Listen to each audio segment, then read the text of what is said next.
to Drinking Bros, presented by StrikeForceEnergy.com. Put down the water and grab a fucking drink.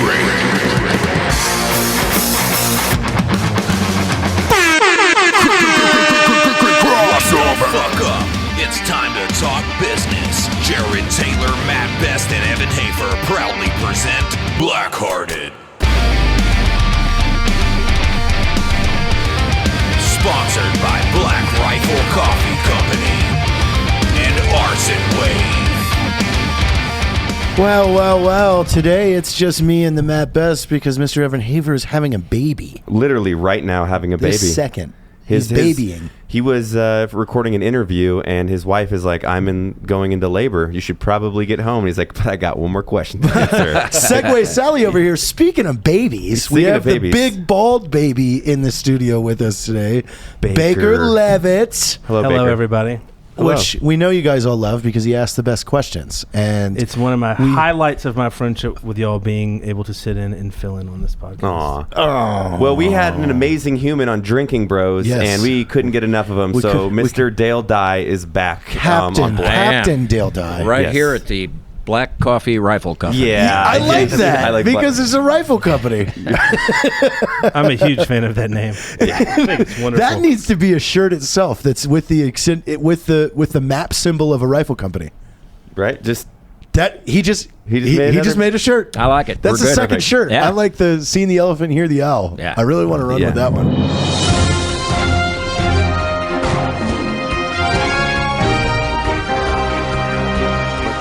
Strikeforce Energy is the best energy drink on the planet.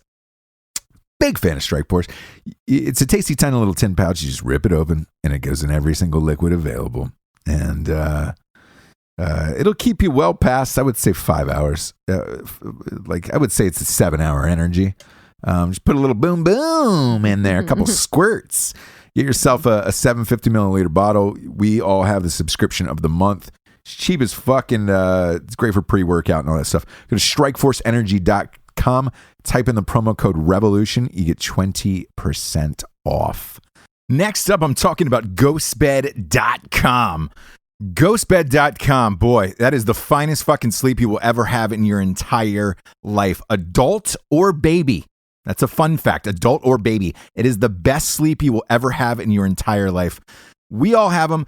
Go to ghostbed.com/Drinkin Bros, or just type in the promo code Drinkin Bros. You get $50 off a bed and you get 3 free pillows. Everybody who's got a goddamn ghost bed says the same thing. Jesus Christ, this is like the most comfortable bed of all time. It is. It's so much, in fact, even Matt's brother used the promo code Drinkin Bros and bought a fucking bed after he stayed at Matt's house last week. Go to ghostbed.com, grab yourself a mattress. They also have a pay-as-you-go plan in case you look at it and you're like, fuck, man, mattresses are a little expensive. They are, a tad. But use the promo code, and they also have a payment plan. You can pay as you go. It's a great thing. Next up, we got GrenadeSoap.com. GrenadeSoap.com. They've got soap that's made with real gunpowder. I'm talking real honest to goodness gunpowder. Soap on a rope. They got tactical toothbrushes. They are OD green and combat clean. They've also got some DOP kits and some other cool shit there. Big fan of GrenadeSoap.com. Use the promo code Drinkin Bros. You get 20% off. Next up, we got we got Warfighter Tobacco up in this motherfucker. Warfighter Tobacco. If you're on your way to Sturgis this week, by the way, Warfighter Tobacco, the whole crew will be there, along with Matt and all of those guys. They'll all be in Sturgis. Look for Scott Jansen. Look for the Warfighter Tobacco t-shirts. Look for their tent. Look for their gear. You'll see them out in full force. And look, those guys, this is no shit too. If you're sitting down with the Warfighter Tobacco guys, you're going to be sitting with them for a couple hours, smoking some cigars, eating their fucking combos. Last meetup we had, the event that I saw them at, I ended up eating all their combos with them, and I'm hanging out with them for just like 2 hours, just drinking, getting fucked up. The Warfighter Tobacco guys are amazing. Please go support Scott Jansen and the boys. Rocco is a co-owner of the company. So head on, if you're out to Sturgis, say hello, say what's up to them, have a cigar with them. In the meantime, go to their website, warfightertobacco.com, for some of the finest hand-rolled cigars you will ever have. Smoke them while you got them. If you don't got them, go and get them and smoke them. warfightertobacco.com. Use the promo code Drinkin' Bros for 10% off all your purchases. Not only do they have amazing cigars and personalized Drinkin' Bros ones, but they've also got dope-ass t-shirts and humidors. Huge fan of their company. Go to warfightertobacco.com. Promo code Drinkin' Bros for 10% off.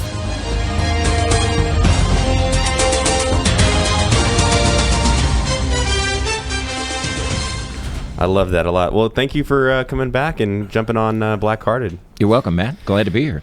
Heck yeah. What do you want to talk about today, JT? Okay, so we got into it a little bit yesterday on Drinkin' Bros, but as you know, in Blackhearted, we're gonna go to the business sense. Dale has an amazing story about when he showed up to Hollywood in 1985, and I just want to pick up right there. You were a master sergeant in the Marine Corps. You became a Mustang. You went to OCS. You became a warrant officer, and then got your degree and was commissioned as a first lieutenant, made the rank of captain, and then retired. Yeah. Essentially, I retired and went to work for an outfit called Soldier of Fortune magazine, which was in Boulder, Colorado at the time. The nominal job was to be a field reporter on various hotspots around the world.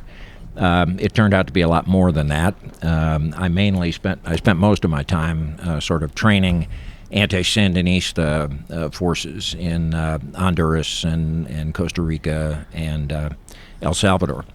So the Iran-Contra thing blew up. And have you been to Ollie's Point? Do you know where Ollie's Point is? Yeah, sure, yeah. That's one of the best waves in all of Central America, and that wave became famous because that's where Ollie North gave an interview, and some guys were watching this interview and noticed this gnarly-ass right-hand point break, and they were like, where the fuck is that?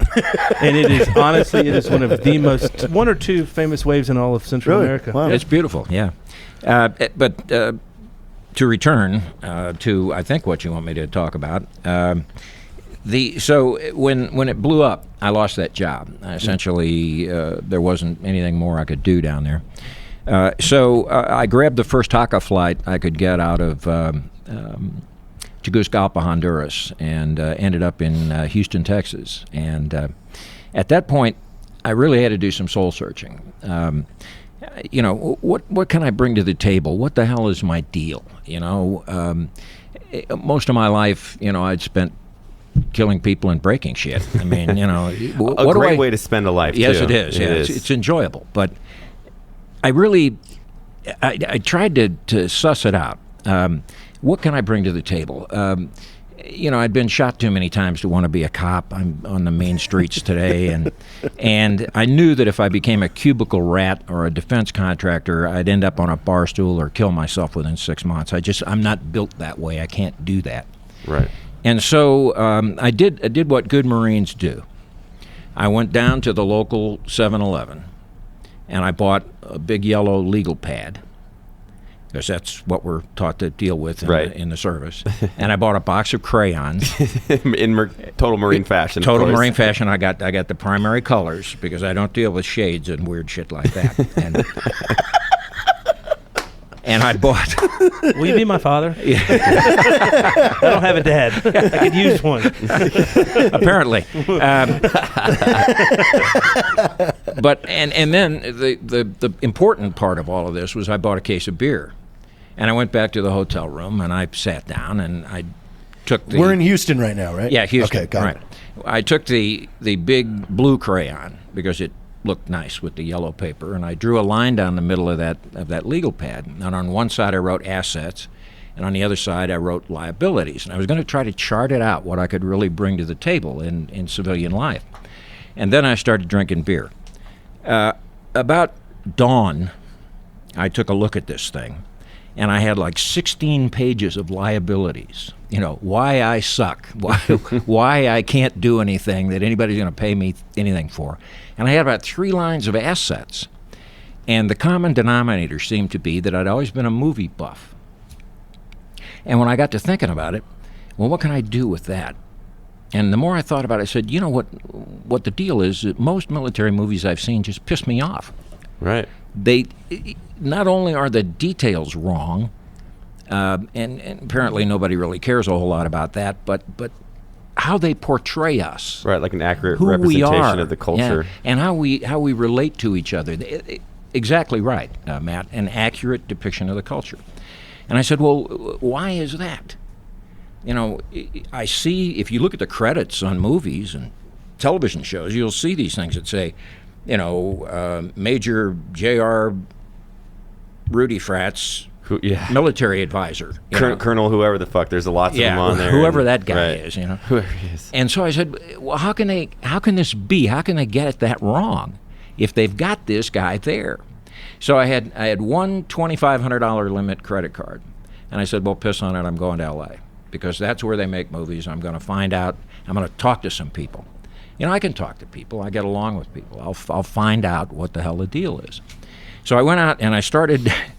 You can do a lot of things when you're ignorant that people tell you can't do, and I was certainly ignorant about how movies are made. So you know, I'd go on to movie lots, you know, Universal or MGM, and I'd see the first guy wearing a tie and carrying a briefcase, and I'd say, "Hey, you ass eyes, halt in place. You make movies, you're screwed up. Here's why."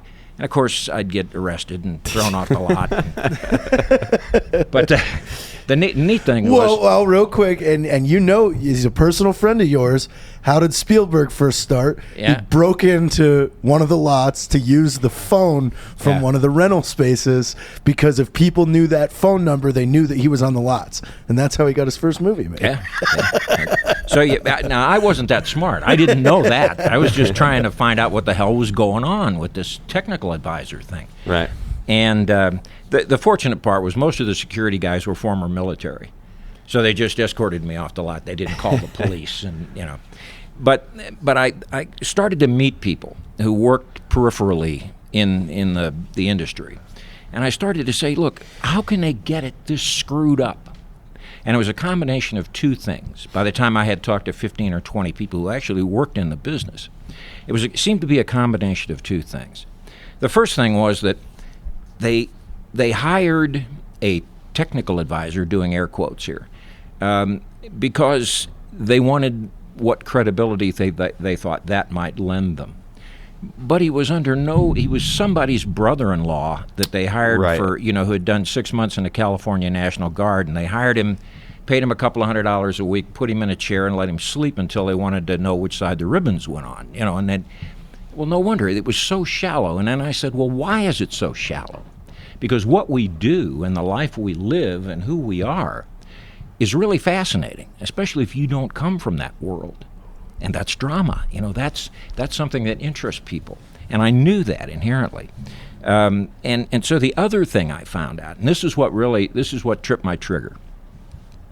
I discovered that in those days, and now we're talking mid-'80s, early '90s, it was the time of the auteur in Hollywood. I don't know how to spell it, but you know what it means. It means everything. This is when you started seeing credits on screen, a film by, or a Joe Smith film. These guys wanted full and complete control. These young Turks coming out of film school, and they were getting that sort of break. And what they brought with them was a hubris. That word means conceit.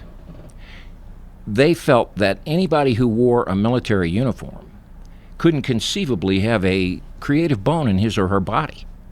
Couldn't be, or they wouldn't have gone into the service where all the trash goes, you know. And that really pissed me off. I mean, that jacked my jaws. I said, wait a minute.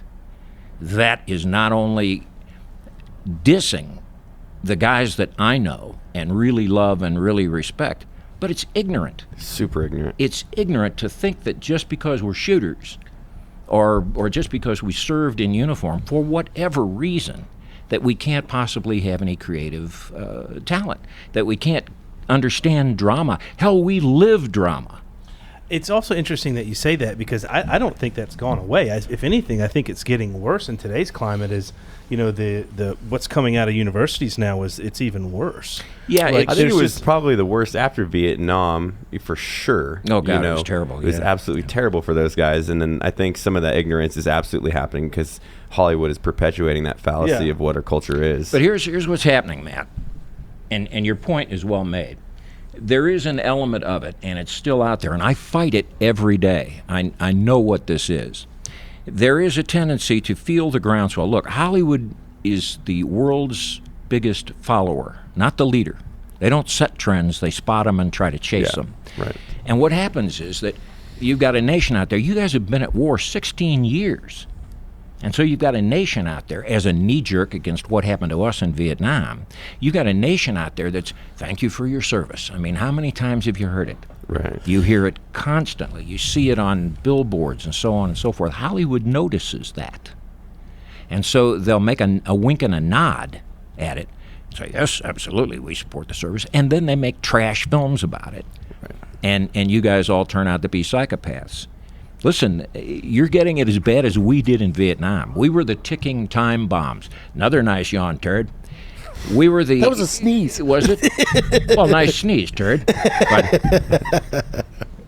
But when we came home, we got that, ticking time bomb. Oh, geez, don't touch that guy. He'll go off in a minute, and he'll kill children, and so on and so forth. You're beginning to get it.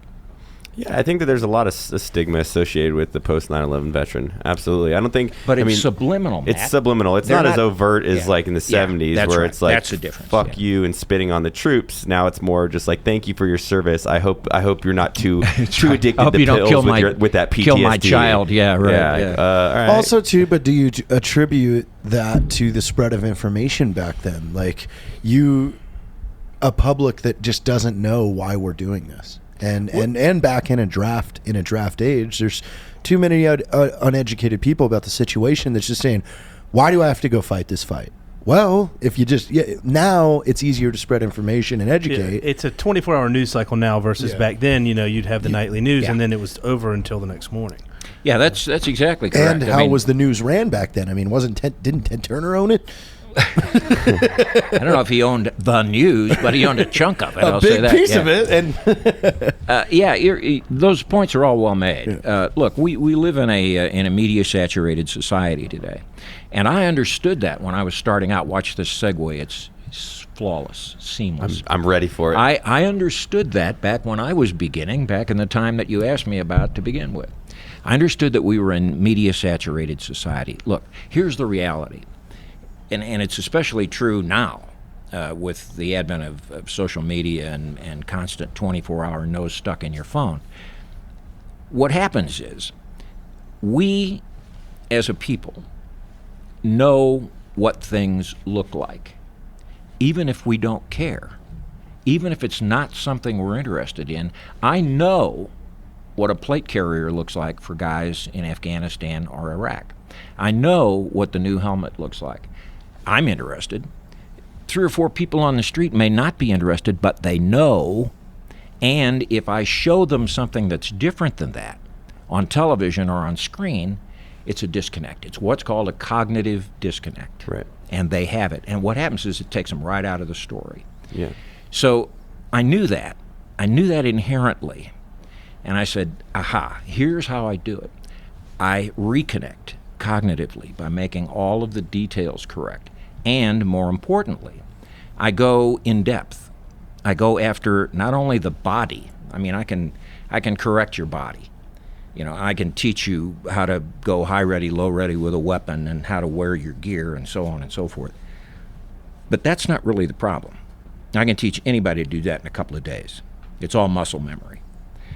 The real problem was how we talk, how we act, how we relate to each other, and what is inside our minds and our hearts and our guts in terms of emotions. That's what Hollywood was missing. Or if it was trying to explore it, it was exploring it from a situation in which they had no damn idea what the hell was going on. They think everybody used to just talk in 900 hours. Right, Yes, sir. Right. Not because I went back. Dale was explaining this yesterday. I went back and watched Platoon last night, specifically looking at the dialogue and the way that they were talking after you had told us about your focus on those actors for that, and it was spot on. Yeah. Like they got it. They were us. Yes. Yeah, they got it. And I the realized banter. That was the biggest thing, was the banter. But what was happening was that I had this theory, and I knew I was right. It's one of those times when inherently in your gut you know you're right about this. But the frustrating part is I couldn't get anybody to listen to me. Even those who would give me 2 minutes to go through the drill with them would say, look, kid, we've made movies, war movies, military movies for decades, and we've made $60 zillion. We don't need your crap. Audiences don't want that crap. And of course, my argument was, yes, they do. They may not know they want it, but if we present it to them, we've got huge drama. We've got great stuff. We've got stuff that's unlike anything that you've seen. And it took all the way up through Platoon for me to prove that. And when I did, that was the end of it. I mean, nothing succeeds like success. And how did you get selected for Platoon? Like, what was that sell? Well, all right, I'll see if I can tell you without embarrassing anybody. I had quickly learned by hanging around and talking to people how movies are made, what the hierarchy is, what the pecking order is. And I know, the director is up here. There's a producer, and there's department heads, and so on and so forth. But the guy who gets no respect, the guy or the gal that gets no respect, the person who's lower than white whale shit in the bottom of the deep blue sea is the writer. That poor bastard, sits in the basement and pounds on a typewriter in his underwear and produces this great 120-page script. They buy it from him and say, "Get out of the area. I don't ever want to hear from you again." This auteur stuff. And I said, there's a vulnerability there. There's a chink in the Hollywood armor. So I started to hang out with writers, and they're all desperate. They all want to do the next great movie, and they want to be the guy who's constantly hired to write everything or be the script doctor. And I found a guy who had been working on another project, not Platoon, but on another project with Oliver Stone. And I took him to one of these Hollywood shishi fern bar joints down on Sunset Boulevard, and I got him there by convincing him that I was rich and was going to be a producer and was going to make the next great movie that he was going to write. So he came down there, and it's one of these bars where you go to be seen rather than do anything else. And I worked with him for a couple hours, lots of beer, and I got him to write down Oliver Stone's home phone number on a matchbook. Still have it. And that's awesome. Holy cow. I'm sure he's changed his number since. Oh yeah, right. Oh, plenty of times. But that was on a Saturday night. Sunday morning, I said, all right, you got to take your shot. Load, lock, shoulder the weapon, get a good sight picture downrange, squeeze the trigger. So I called him. And just because he was Oliver, just because he liked a left-handed approach to anything, an extraordinary, out-of-the-ordinary approach, he talked to me for a few minutes. And I went into my best 3-minute drill. I said, look, here's what I think is wrong with military movies. I read in the trade papers you're going to make one based on your own experience as a combat infantryman in Vietnam. Here's how I think we can do it and make it really rock and roll. The result of that, which was really a gamble. I mean, I was shooting craps. He could have just hung up on me and said, I never want to hear from you again, and the police will be at your door in 15 minutes. But he didn't. And so that led to a meeting with his producer. And I explained what I wanted to do, what I thought was necessary to do, full immersion. Take these guys into the jungles of the Philippines, up in the mountains, no civilians, no phones, no niceties whatsoever. They live out of their ruck. They dig their own hole. They only eat twice a day. If they don't piss me off, then they only eat once a day. And I'm going to train them to be us when we were 19 in the jungles. And I was allowed to do that, mainly because Oliver couldn't see any other way. We only had $5 million in this thing.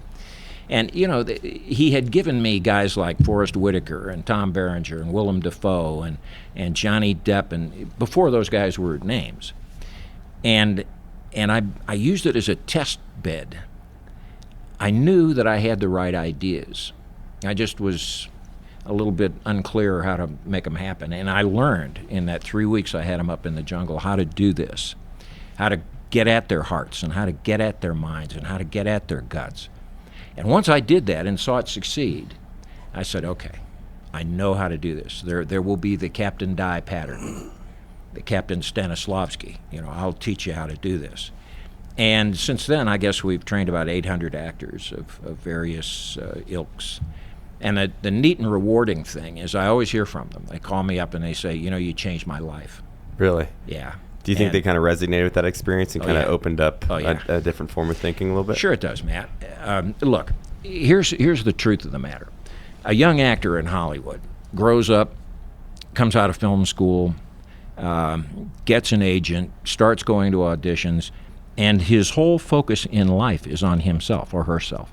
Right. It's all about me. They are the product that they are selling. It's me, me, me, me, me. Well, that's the antithesis. Exactly. Of how we think. It's not about me. It's about the unit, and it's about the mission. Mission first, then survival of the unit, and everything else is fine if it happens to happen. So it's the antithesis of the way they think. But if you have them captured and they can't lie to you, because what are they going to do? They're going to walk away in the middle of the jungle up in the mountains, right? And there's no cell phone, and there's no, See you later. So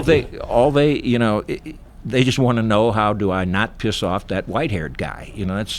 So eventually you've got them, and it opens their mind. They see that there is something larger and bigger than themselves, and what that means to an actor is that when he becomes a member of an ensemble cast on a movie or a television show, he's now looking at mission. And he's looking at the good of the unit, not just how many lines do I have and how cool do I look and how's my hair. Right. So when you open them up to that perspective, it's a whole new thing. Have you ever, sorry to get a little sidetrack here, but have you ever seen Tropic Thunder? I did it. Have you? Yeah. You did it? Yeah. Oh, I'm sorry. No, my company did it. I did it. I thought that was absolutely brilliant, which makes sense amazing. because Oh, I loved it. It was the greatest it's so ever. in line, and it's almost like what you're talking about. The pre-era of before Sure. you came around kind Yeah. of revolutionized what it was to be a tech advisor for the military. Stiller called me and said, "Look, I'm sorry that I didn't know that. Yeah. Holy crap!" Yeah. I had to sent my executive officer over to do it in Hawaii. But Stiller called me down and he said, you may recognize a few characters here. And I said, yeah, I do. And I'm glad Nolte's playing me. But at any rate, but I loved it. I have a great sense of humor about this. And that's one of the things I really like about working with you guys and in the day or two that I've been here is what's serious, but you know how not to be a pain in the ass about it. You know how to have a sense of humor about it. And that's important, especially to us, because we deal with some very unhumorous shit. And of all the guys that you've trained, Yeah. you personally have been involved with their training. Yeah. Who are some of the toughest, hardest guys that you've dealt with? That surprising, this guy had no problem in the jungle for 3 weeks, et cetera, et cetera. So I guess you're asking who were the ones who took to it best? Yes, sir. Okay. Tom Berenger was excellent. Tom Cruise was excellent. Tommy Lee Jones, although if the world ever needs a model for a curmudgeon, there you go with Tommy Lee Jones. But he's pretty good. I was the Johnny Depp thing. I mean, he was the interpreter. Like, that's a hard thing to learn because he was speaking Vietnamese. Yeah, I had to teach him. Oh, yeah, God. Right, yeah. So there have been a number of good ones. There have been more good ones than there have been bad ones. Look, my deal is I've got to put them in an environment where it is no longer a job. It's not just an acting gig I've got. They have to live that world, and when they do, you'd be surprised at the strength.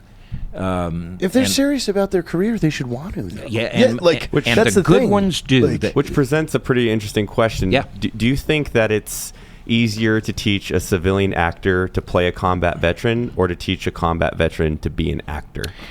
The former. The problem with you guys is I have to untrain you. You've got so much muscle memory that I'll put you in a World War II movie, hand you an M1, and you go immediately to high ready carry. Well, we didn't do that crap in the 1940s. We didn't know anything about that. Hell, we carried them like squirrel hunters. Right. So it's easier to teach an actor because he's a blank slate. The only problem, or the method there, is I'm a big PT believer. I will PT their ass off. And the reason I'm doing it is a couple of reasons. The running part and the chanting, the singing cadence, really, they hear the power of the unit. They hear the foot strikes, all in step. I try to get them in through a tunnel or something so they can hear it. Is you then feel the power. You can literally feel the power of that in your chest. You've all done it in airborne school and other things. You feel that power, the power of the group, the power of the unit, not just of the individual. And so I do a lot of that.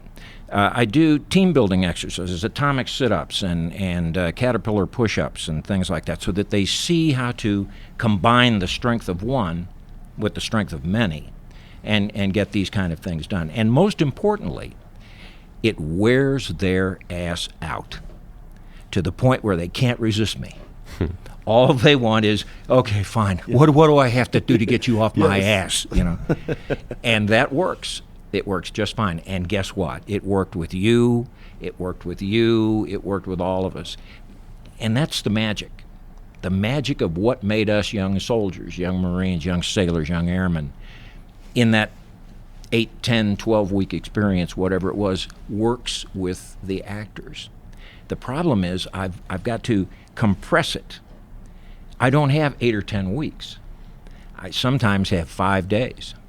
So I have to wear your ass out. I've got to get it done, and I got to go right for the targets, which is your heart, your mind, and your guts. So I've got one rolling back to Platoon. After the movie came out, was there a point with Oliver that was like, you cold called him trying to get involved, and then bam, this masterpiece is made? When was it? Did he finally look at you and go, "Oh, you did it"? Oliver, it happened at the Academy Awards. Oh, really? Yeah. And I really didn't expect it. I was embarrassed by it. When he won Best Picture, and he went up and he'd won Best Director also that year, 86 it was, I think. He got up there on the stage, and I was in the cheap seats in the back of the auditorium. The nosebleeds, huh? Yeah, but I had my blues on, so all the cameras were looking at me. And he got up there and said, I want to especially thank Captain Dale Dye for the work he did with the actors. We could not have won this without him. That's all. That's your Academy Award right there. I walked away with it. Good thing he picked up that phone call Sunday morning. Yeah. But the interesting thing is, I kind of became Oliver's touchstone for a long time. I think I've done 5 movies with him now. Yeah, did the phone start ringing after that day? Oh, yeah. Oh, God. Yeah. What was it was the boom, immediate boom, next boom, picture boom, that boom. you got after those I think Oscars? It was Casualties of War, Sean Penn and Michael Fox and so on and so forth. But we started, I had to expand my company and bring my executive officer in. He's been with me for 40 years. He and I were young sergeants together in Vietnam, so he knows the Dye method. I brought him in, but then I had to start recruiting and training young NCOs to work with me because we were just getting so much work. I was doing like 3 movies a year. Which, didn't you actually structure your company kind of like a military unit? I did, yeah. Structured, and that was, the IRS was It cost you a visit from the IRS. They were very interested in that, yeah. I organized my company like a rifle company, and frankly, I just did it to be contrary. I just did it to piss some people off. And so when we started filing corporate tax returns, my company is called Warriors Incorporated. It's a federal Type C corporation. And when I started filing those returns, I told the lawyers, I said, look, where it says CEO, put in commanding officer. Where it says CFO, put in adjutant. And then list the guys as platoon sergeants and so on and so forth. And they did. So I thought it was funny, and I had a Xerox copy of it, and I showed it to people. I was real proud of it. About 6 months later, when we had really started, I mean, we were making money. I mean, our price was going up, and we were working on bigger shows and so on and so forth. What happened was I got a call first, and then I got a visit from the IRS. And the guy opens his briefcase, and he says, about this, and I said, well, it's just, what's the difference? CEO is the commanding officer. The fortunate thing was he was an Army National Guard guy. So he got it, and he said, okay, I'll take totally care of makes it. sense. Yeah, right. It was pretty cool. But one of the interesting things was, and I think this goes to the business end of what we're talking about, I quickly realized that war movies and military programs and so on and so forth, they go in a sort of a sine curve. There'll be 2 or 3 over a 3-year period, and then there won't be any for 5 years. And then there'll be something else. So in order to make money and pay the bills and keep people at work, I had to expand what we do. And I began to look around and said, is there anything else that would fit in with the agenda? And remember, the agenda was simply to shine some long overdue and well-deserved light on the men and women who wear our uniform. So we started looking around, and we got into video games. Spielberg at that time had a subsidiary of his company, Amblin, and DreamWorks, that was called DreamWorks Interactive, and what they did was video games. And shortly after, I guess it was Saving Private Ryan, he called me and said, look, he's a gamer. He likes to play video games. And he said, I'm playing this military game here, and it sucks. Yeah. And I said, yeah, well, fine. I don't play those things. So I said, okay, fine, now what? And he said, we're going to fix this.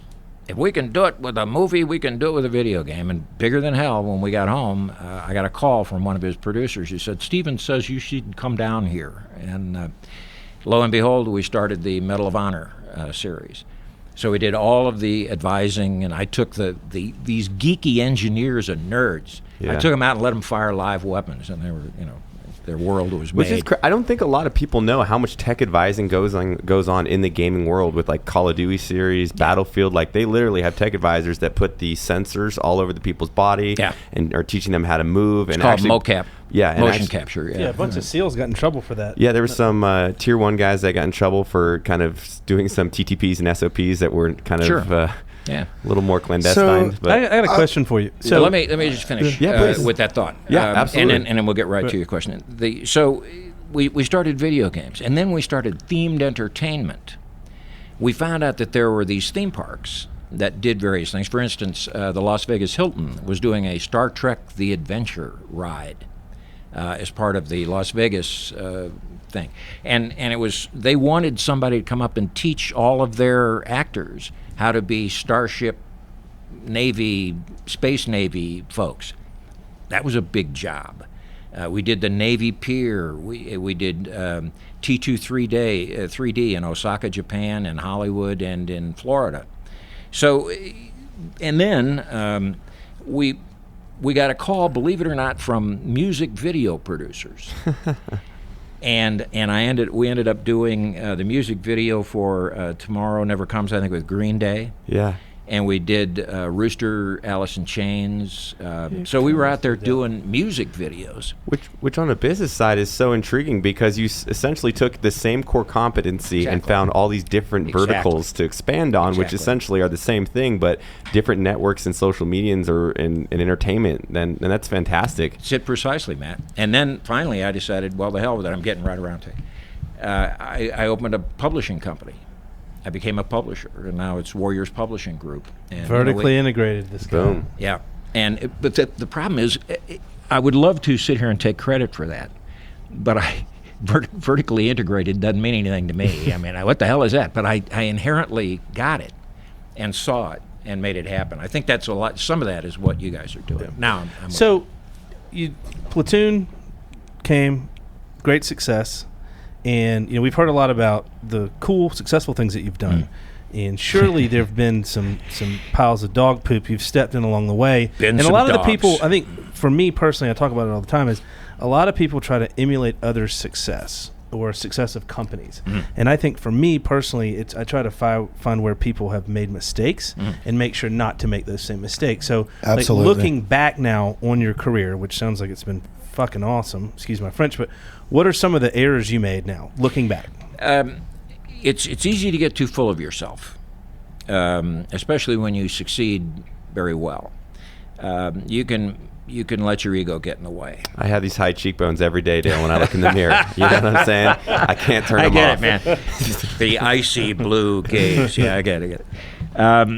So you can get full of yourself. And I did that for a while. And I really had to back off from that.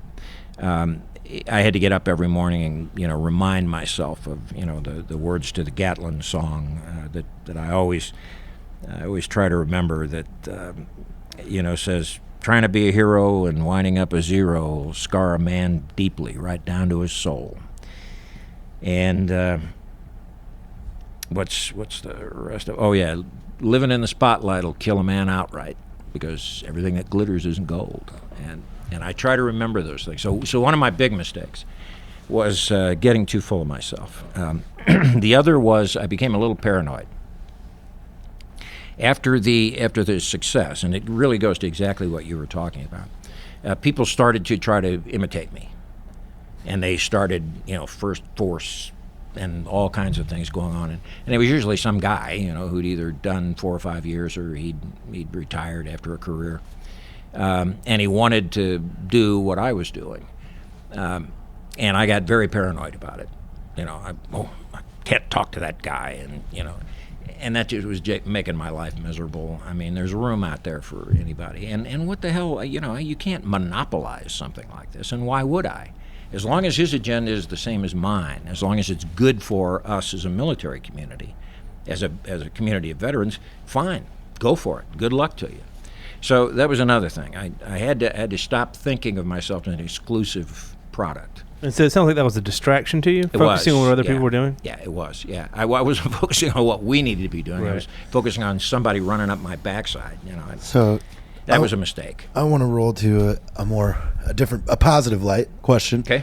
Like, you being a movie buff, when you were first pitched Band of Brothers, were you just excited as shit? Like, finally, $100+ million going into a production that's going to be 10 episodes. It's going to be a period that you've studied your whole life. Like, come on, that phone call had to have been like, finally. I was with my wife. She was just my girl at that time, down on Ventura Boulevard in the San Fernando Valley, buying a suitcase. A little rollerboard. I can't even remember why. Carry-on, or was it carry-on? No, it's carry-on. Okay, I just really want to get that. But I can't remember why the hell I was buying it. Detail-oriented. But there I was, and my cell phone, at that time I had one of these flip phones. It goes off, and I'm standing, and this guy's trying to show me the attributes of various suitcases, and I answer the phone, and it's Spielberg. So, my face falls, and I go white, and I assume the position of attention, and he says, listen, when can you come see me? Actually, he wanted me to come see him at Tom Hanks's offices in Playtone in Santa Monica. He said, can you get down there? We got this thing we want to talk to you about. I had no idea what it was. And then I got down to Tom Hanks's place, the Playtone offices, and Steven was in there, and a couple of the producers were in there, and they said, well, here's what we're going to do. We're going to do a miniseries for television. And I said, okay, what? And they said, it's based on Stephen Ambrose's book, Band of Brothers. And I said, oh, shit, I've read that. I have it next on my nightstand, So, yeah, and then, I was doing jumping jacks. Did they originally want to cast you, or was it more of a tech advisory position and then kind of came into you? The casting came later. Okay. They wanted me to design a training syllabus, training schedule for what the guys were going to need to get back into 1944 mindset and go through ground school at Bryce Norton, #1 parachute school in Britain, and train at Longmore Camp. And so I immediately had to go and start writing the training schedule, I had to, and I knew I had to train a unit of Germans, so I had to do all of that research and train them. I guess I never thought about that. Yeah, huh? And through that process, which was a couple of weeks, Stephen kept calling me, and Hanks would call me, and the writers would call me, and what do you think about this? What do you think about that? And I said something, and I think it was to Tom Hanks. I said, the guy who's really kind of the hero here, but he gets short shrift, is Colonel Bob Sink, Bourbon Bob Sink, one who was an airborne legend in the Army. Later was retired as Major General, Robert Sink. And I said, he's really an interesting character. And I think Hank said, yeah, and you should probably play him. I said, whoa, so I, you don't want to immediately spring up and down and scream and yell, but that, and then the offer came in, and they were formal about it. They went to my agents and said, look, we'd really like him to kind of do this, and so I got into research. Then General Sink was dead at that point, but his family was still available, and I got to know his daughter, Robin McClellan Sink, and they sent me copies of General Sink's speeches. Oh, no way! So I could listen to him and get that North Carolina drawl, so that I could play the character the way he normally talked. And so I knew I had it, because I'm a little mimic, and I hear that stuff, and I could do those voices, and I love to play real people. I mean, because I can study them and I can try to bring them alive. It was the same with Leonard Wood in Rough Riders. I love to bring him alive because he's a kind of, Fort Leonard Wood in Missouri, Little Korea. Yep, that's him. Yeah, that's his deal. So did you have to teach David Schwimmer to be an asshole? He wasn't. It surprised me. Schwimmer's one of the ones you were asking about that has got the heart. That's what I mean. He got hurt. Did you have to shift him to be a dick? No, he could be. He's pretty good at being a dick. There wasn't a lot of research went into that. But the thing about it was natural asshole. The week, 2 days before we were scheduled to go to Bryce Norton, which is the British #1 parachute school, and I had complete run of the place. They would let me do the swing landers. The only thing they wouldn't let me do is a 250-foot tower. I could get them up to 60-foot retractor and so on and so forth, but I couldn't. The lawyers and the bonders and the insurance guys, no way they're going out to an airplane. So I could get as close as I could, and 2 days before we were set to go to Bryce Norton, and they were going to get their wings and so on and so forth, Schwimmer gets hurt. Jerked the hell out of a knee doing PT, and he'd barely walk. And so I sent him to the rear. I just evacuated him. I said, go get your, I don't want to cripple you. We need you in this, so go get your knee worked on. I expected that would be the end of him. I'd never see him again. He'd been in about a week and a half, so he was doing fine. But I never expected to see him come back. The day we were due to go to Bryce Norton, vehicle drives up, Schwimmer gets out limping, and he said, Captain, I'm going to jump school. I said, all right, asshole, get in the bus. Keep your feet and knees together. The rest will sort itself out. It'll all work fine. It'll all work fine. But so he had guts. He absolutely did not want to miss jump school, and he came back. That is cool. Yeah. So how would all this kind of pull together of what you're trying to do now with the Indiegogo campaign? If you want to tell the listeners about that a little bit. Sure. Yeah. It really does. I have learned filmmaking from absolutely the best, and if we want to name drop it, Spielberg, Hanks, and there's so many of them. Those are pretty good. We could just stop there. Yeah, that's good. And I mean, I learned, and they were kind enough to teach me how film is made. And over the years, I've learned what drama is. I've written scripts, and I know what it's like. So at one point, I decided, about 4 years ago, you know what, it's my turn. It's time for me. I know how to make really rock and roll war pictures. I know how to train the actors. I know how to stage this. I know how to shoot this. Well, I worked on it for about 4 years, and it just no luck. I was trying to do it in the standard studio fashion, but the sticking point was I want to direct it. No, you've only directed second unit and so on and so forth. So no, we're not going to trust you with $25 million. So I got upset with it. I mean, it just seemed like they didn't understand that I can do this. So I kind of said, well, look, I need reinforcements here. And reinforcements should come from the veteran community. This is going to be their story done by them for them. I need reinforcements. So I got up with Tom Costa, who's a former 82nd guy, West Point graduate, as one of the producers. Drug a couple of Marines in it with me, and I said, look, what do we do? I want to put as many people that are real veterans in front of the camera and behind the camera as I can. My director of photography was a second lieutenant platoon leader with the 4th Infantry Division in Vietnam, and he's a DP. He really knows what he's doing. So I want to do that sort of thing. And I said, well, how do we do this?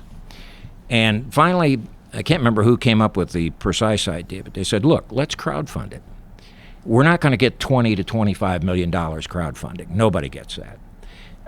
But we can get earnest money. We can get enough money so that the nation and the industry perceives we're real. We mean to do this. It's a proof of concept. Yeah. Yep, earnest money, proof of concept. And so that's what we're involved in with the Indiegogo campaign. And what's the name of the project that you're... No Better Place to Die. Okay. It's a great D-Day World War II story. It's going to do for the airborne facets of D-Day, June 6, 1944, what we did with Saving Private Ryan for the surface assault on Omaha Beach. Your next stop needs to be Fort Bragg. You need to pitch this to Panther Brigade, because those guys, why wouldn't they want to be involved? Well, they do, but and I may. Look, I want to get as many guys as I can, but look, I may have to shoot overseas. I don't know how many of those guys I can get to take 30 days leave and go with me. Oh, I just mean in the essence of telling them about the campaign. Yeah. If I was in the Panthers, I'd want to see a movie made about my predecessors. Well, we're trying to do it, but it's a little difficult because it appears to be a pitch for money that's being made to the active duty community. And the lawyers and the JAG officers just absolutely shit themselves. I mean, you can't solicit for a commercial enterprise and so on and so it's difficult to do that, Matt. I mean, JT, it's just hard to do. I mean, the name of it alone makes me want to get my checkbook out. I mean, I'm being completely serious. Can I lend you? I just mean, I'm donating to it. Can I lend you a pen? Awesome. You know what it is? If you walk into those brigades down there, like, the big hallways are nothing but history of what they've done. You it's bet. Like, yeah. It's so backwards, like with the JAG. Like, they would love to have a movie about a story they probably all know about. Sure. But no, we can't tell anybody about that. Professionally made real film. movie with insane names attached to it. Like, this is your chance. Yeah, and I think, frankly, that feeling and that kind of support through the stuff we're doing here, through the other podcast. I think I'm scheduled to do something like 12 more podcasts, and CBS wants to talk to me about the effort and so on and so forth. So I think it's gonna sort of filter into the active duty community. I mean, the email is just full of active duty E5s and specialists and staff sergeants who say, how do I get in this thing? And this is one thing I kind of get onto you guys sometimes, is that vets constantly think that they need to go to the veteran community, when in fact, I can speak for the civilian community. The civilian community would trip ass over tea kettle to help, because it's one of those things, like the things that you guys take for advantage, like boot camp. You guys you never talk about it, but I always ask questions like, hey, because there's guys that never went to boot camp that would do anything in the world just to know. Like, they just, like, civilians need vets the same way vets need civilians. It's a symbiotic relationship. It is indeed. I think reach out to Joe Rogan, get him on Joe Rogan's podcast. I mean, his reach is huge, within the civilian and the veteran community. And I think that if you look at a lot of the films that are made, telling the story about, Panther Brigade and stuff like that, I mean, that's something that I think the civilian world would jump behind. Well, easily. we're seeing a lot of it. You'd be surprised. I didn't realize my name and image held the cachet it does, but we're seeing people that have no relationship whatsoever to the military jumping in and saying, here's my $20 or here's my $50 or whatever. Yeah, 15 of those emails were me trying to get casted in the movie, just so you know. Okay. But Dale, I'm serious. Like civilians, guys like me, like I find they want to attach themselves and connect with veterans, because I find myself being a better version of who I am by being friends with these guys. Yeah. So like I was hunting in Alaska 2 weeks ago, bear hunting on the side of a mountain, tired as shit, exhausted from hiking up this mountain, which was like that, snowing, raining, sleeting, and I'm cold and shaking, and I was like, man, who can I complain to? Yeah. Well, I can't call Matt, because I know for a fact that he's in a heated, nice couch. He's a washed up. But I was like, so I know that if I call him and tell him, he's going to be like, oh yeah, Ranger School, or my partner Todd, who was a SEAL, or Evan or JT or Logan or any of these guys. It's like, so this is actually nothing. I'm paying to be here. So I'm just going to keep this shit to myself. And not probably a good idea. And not tell anybody. Yeah. No, because then I felt that one of the steps in the tree broke, and this happened. Which look at you! Oh, he's whipping out a little gash. It was way worse when it happened, and I was like, well, Did you get stitches? I'll keep that one to myself too, because I'm sure. Did you get stitches? No, doesn't matter then. Yeah, we killed a moose and got some sinew and. Boom, done. Perfect, yeah. But no, I guess the point of that long rant is civilians want to help and attach and learn from vets. And I think that vets want to attach and learn from civilians. And I think there needs to be a way to link the two together in a better way. There is, and we'll find a way to marry that up. We're finding our feet right now. Mm-hmm.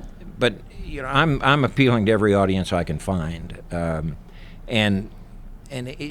I think through the process that I'm working in these podcasts and the TV appearances and various other things, what I'm finding is that more and more people representing, completely disparate elements are coming out and saying, "Would you come talk to us?"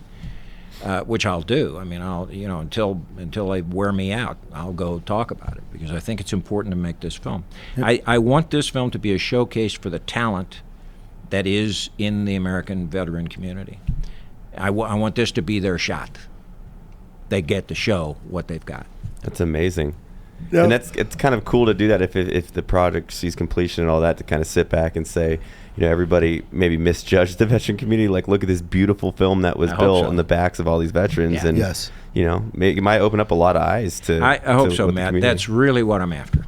I want to make a great film that'll entertain the shit out of you and fill theaters. I am super excited for that opening sequence that you're talking about. Yeah, just because I served with the 82nd Airborne for a good portion of my life, so I'm stoked for it. So Indiegogo.com, no better place to die, or you can search Dale Dye, DYE, it'll come up. Yeah. And they're on all their social media platforms, all the social Instagram, media. Facebook, Twitter. No better place to die. So check it out. Get over there and help out. Yeah. We know we got some rich friends that listen to this show. I'm looking to suck off some black coffee profits here. Thank you guys. You've been terrific. Thanks for the show. And I gotta say, we've just heard all you guys from our podcast we did yesterday. The guys here at Black Rifle just popped up my picture as having been here. And my wife called this morning and she said, "What the hell did you do?" And I said, "What do you mean?" She said, the mailbox is overflowing, and there's 4 more podcasts that went, and that was you guys. Awesome. That was your audience. Well, anything we can do to support. I mean, you probably hate the word, but I consider you a true American hero, and thank you, Matt. And it's pretty noble and amazing to see that what you're doing after you got out of the military to inspire the up and coming generation. I can only hope for one day to be in a successful position as you have. So you are an absolute inspiration to us here. Thank you. You supported us in our endeavor. Yeah, you did not have to do range 15. You could have easily walked away. So thank you so much. We are willing to go the extra mile to anybody that came out and helped us on that. So we're happy to do it. Hey, all right, guys. For Blackhearted, Salt Lake City, Matt Best, Baker Levitt, Dale Dye, and JT. Thanks, guys.